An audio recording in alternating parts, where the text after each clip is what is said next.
Здраво на сите, јас сум Гоше и денеска ќе ве водам низ најновите информации што ги подготвивме во емисијата за млади Шорткат. Останете со нас, почнуваме веднаш.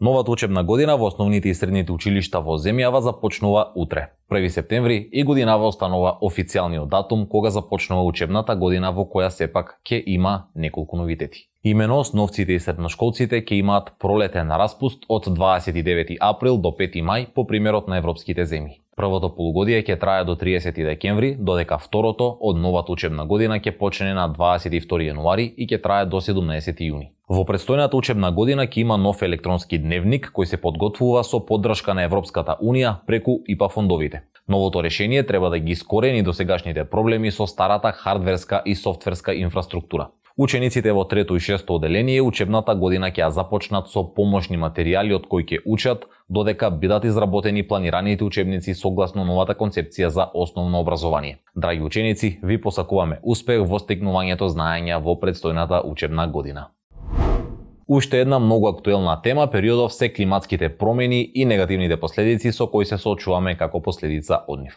За подобро справување со климатските промени, Горјан Јовановски неодамна ја лансираше светската платформа со информации за климата EarthCare AI, која представува голема база на податоци преку која се обезбедува пристап до информации за пожари, поплави, бури, урагани и други временски непогоди. Целта е преку пристап до историски податоци за временските непогоди на организациите и бизнисите да им се овозможи подобро планирање за заштита од временски непогоди. Покрај оваа платформа, Центарот за климатски промени во моментов изработува анализа на екстремните временски појави кои се случиле во Македонија во последниве 20 години. Меѓу другото, оваа анализа ќе ги представи регионите со најголема опасност од појава на пожари во летните месеци, како и регионите кои се најизложени на поплави од поројните дождови.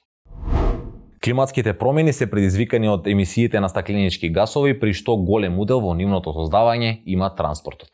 А кога сме кај транспортот, автобуското метро во Скопје е закочен проект повеќе од 2 години.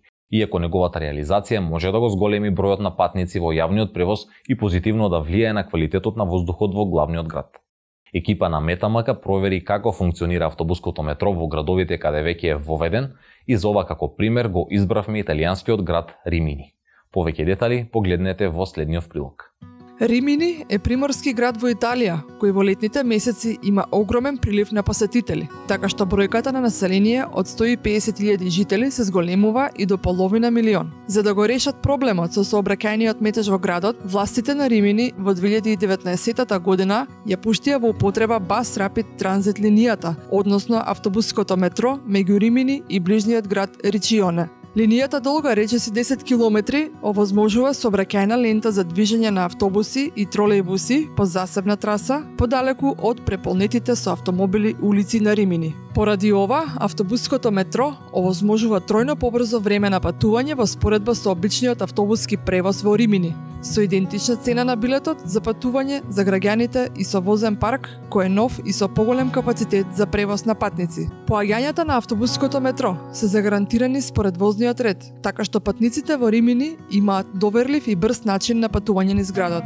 Патниците имаат автобус кој поаѓа на секои 10 минути за време на сообраќајните шпицови, додека во другите периоди од денот има поаѓања на секои 15 до 30 минути. Метромарето во Римини го редуцира сообраќајниот метеж преку намалување на бројот на движење со автомобили за 12 до 15.000 патувања дневно, што пак влијае и на почист воздух во градот. Проектот за автобуско метро овозможил и поголема безбедност во патувањето за патниците, бидејќи нема други превозни средства што ја користат трасата, а целокупната БРТ линија е покриена и со видеонадзор. Сите предности што ги има изградениот проект за автобуско метро во Римини укажуваат на тоа дека Скопје треба да го следи примерот на овој италијански град во изведбата на двете планирани линии од Bus Rapid Транзитот во македонскиот главен град, кои треба да ги поврзат Ново Лисиче со Ѓорче Петров и Пинтија со Бутел. Проектот за воведување на БРТ повеќе од 2 години се одолговлекува со реализација од градот Скопје, во услови кога имаме намален број на патници во скопскиот јавен превоз и зголемено користење на автомобили, што придонесува за позагаден воздух во градот.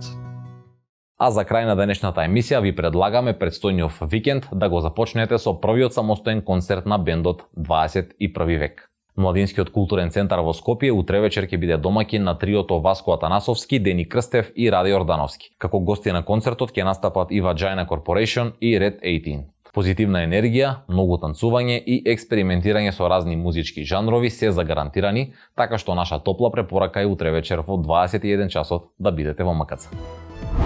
Со веста за концертот на 21 век ќе завршуваме вечерашнава епизода на Шорткат. Ви благодариме што бевте со нас. Пишете ни на Instagram и TikTok ако имате сугестии или предлози и секако читајте ја рубриката за млади ЦТРЛ на meta.mk. Се гледаме и следниот четврток. Чао, чао!